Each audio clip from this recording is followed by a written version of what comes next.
C'est Le look idéal, roman de suspense psychologique, avec Jesse Hunt, tome 6, écrit par Blake Pierce, lu par Caroline. Chapitre 1er.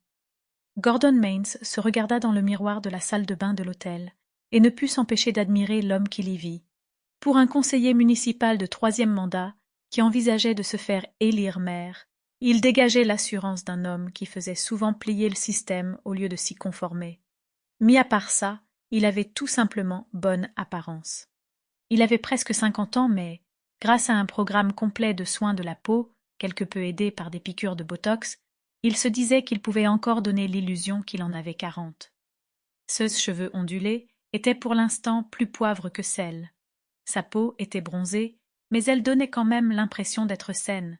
Il avait encore l'air tout à fait fringant en costume, même s'il n'en portait pas pour l'instant. En fait, à ce moment-là, tout ce qu'il portait, c'était un maillot de corps blanc et un caleçon qu'il ne tarderait pas à enlever eux aussi. Quand il se mit la petite pilule bleue dans la bouche et l'avala avec une gorgée de brandy, il pensa à ceux qui l'attendaient dans la pièce d'à côté. C'était loin d'être la première fois qu'il faisait ça, mais la femme qu'il avait emmenée dans la chambre 1441 du Bonaventure Hotel était peut-être la plus impressionnante de toutes celles qu'il avait connues. La robe violette qu'elle portait était raffinée et stylée, mais elle lui moulait le corps d'assez près pour suggérer les trésors qui se trouvaient dessous. Une partie de lui-même se demandait ce qu'elle faisait dans ce métier. Elle était assez sexy pour être mannequin ou actrice, ou au minimum, star du porno. Cependant, Gordon ne se soucia pas longtemps des perspectives d'emploi à long terme de cette fille. Pour l'instant, elle était là, et elle ferait tout ce qu'il voudrait, même s'il fallait qu'il retire de l'argent de la caisse noire qu'il entretenait en douce, celle qu'il utilisait pour que son épouse ne soit pas au courant de ses diverses peccadilles.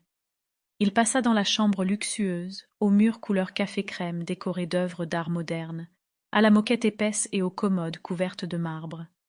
Il eut alors la surprise de trouver le lit vide, l'espace d'une seconde, pensant qu'elle s'était éclipsée avec la première moitié de son paiement, il partit vers la porte. « Où tu vas, grand garçon » ronronna une voix qui venait du coin de la chambre. Il jeta un coup d'œil dans cette direction et la vit, la fille qui avait exigé de rester anonyme. Elle était assise dans un fauteuil à haut dossier, dans le coin près de la fenêtre, et elle ne portait qu'un bustier noir et une culotte branchée. Ses proportions étaient presque celles d'une poupée Barbie, et il comptait examiner la chose plus en détail dans un avenir très proche. Ses longs cheveux blonds tombaient sur ses épaules et atteignaient quasiment ses coudes. Elle avait la peau moins bronzée.